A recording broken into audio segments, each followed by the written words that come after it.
ამსდებოდა. აქ არის კულას საწარმოც. ადგილზე გვეუბნებიან, რომ ქარხანა ახლა მუშაობს და არ დაულუქავთ.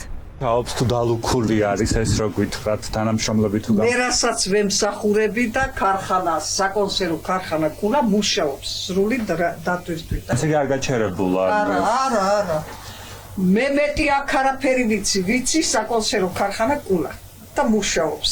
არანაირი შეფერხება, არანაირი ექსცესები არ არსებობს. გორკონის ტერიტორიაზე სპეცოპერაცია ჩატარდა და დააკავეს გოგლიძე ვანო ფალსიფიცირებული თევზის წარმოებასთან დაკავშირებით.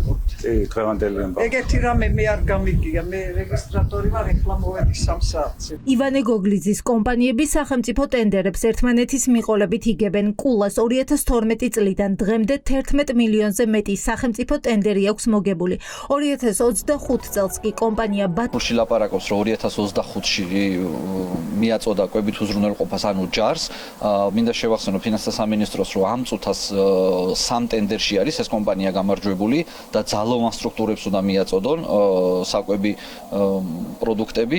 ამას ემატება ის, რომ ის ხელშეკრულებები, რომელ ხელშეკრულებებზეც ეხლა საუბრობს ფინანსთა სამინისტრო, 2020 წლის მერე, რაც ღარიბაშვილი მოვიდა ხელისუფლებაში, საიდუმლოდ გახადა ჯარისკვება და შესაბამისად ეს ხელშეკრულებები არ ჩანს, რომელი ხელშეკრულების საფუძველზე მიაწოდა და სანამ ამას აღმოაჩენდა ფინანსთა სამინისტრო, სად იყო ის ადამიანები, ვისაც ევალებოდა ამის მონიტორინგი. ვინ არის პასუხისმგებელი უვარგისი მომწამვლელი პროდუქტით ჯარის მომარაგებაზე, მხოლოდ კომპანიის დირექტორი თუ შესყიდვის და მიღება ჩაბარების აქტზე ხელმომწერებით.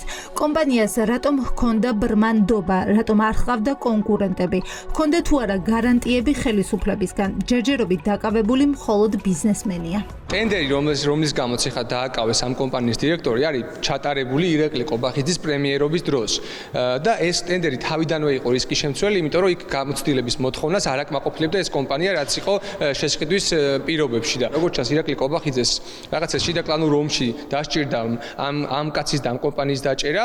ეხლა უბრალოდ ეს არის საჩვენებელი ამბავი, თორე მისი პასუხისმგებლობა არის, მის დროს ჩატარებული არის ეს ტენდერი და თუ პოლიტიკურ პასუხისმგებლობაზე საუბრობს, ადგეს და აიღოს ეს პასუხისმგებლობა. ვინ არის პასუხისმგებელი ამ ყველაფერზე სახელმწიფოს მხრიდან, საჯარო სექტორის მხრიდან, ვინ არის პასუხისმგებელი იმაზე, რომ ჩვენთან ჩამოყალიბდა შესყიდვების ისეთი სისტემა, სადაც გამარტივებული გზით შესაძლებელი იყო ასეთი ტიპის ტრანზაქციების წარმოება და მთავარი კითხვა არის ის, გამოიკითხნენ თუ არა ის ადამიანები და ის უმაღლესი პოლიტიკური თანამდებობის პირები, რომელთა მწვანე შუქითაც ხდებოდა ამ საფრთხის-შემცველი პროდუქტებისათვის ჩვენ ჯარში და სხვა უწყებებში შეტანა. დაკავებული ბიზნესმენი კი თავის მართლების რეჟიმშია. სასამართლოს უმტკიცებს, რომ სიცოცხლისთვის საშიშ პროდუქციას არ ამზადებდა და თავს იმართლებს იმით, რომ პროდუქტი კომპანიიდან გატანის შემდეგ შესაძლოა გაფუჭებულიყო.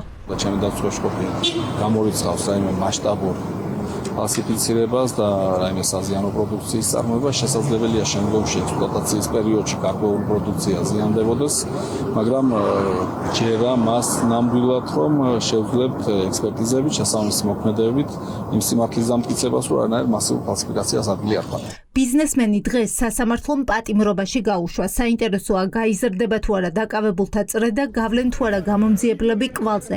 ხდებოდა თუ არა კორუფციული გარიგება და ჯარისთვის და პოლიციელებისთვის განკუთვნილი პროდუქტის ხარისხზე მაღალ ჩინოსნები ხუჭავდნენ თუ არა თვალს.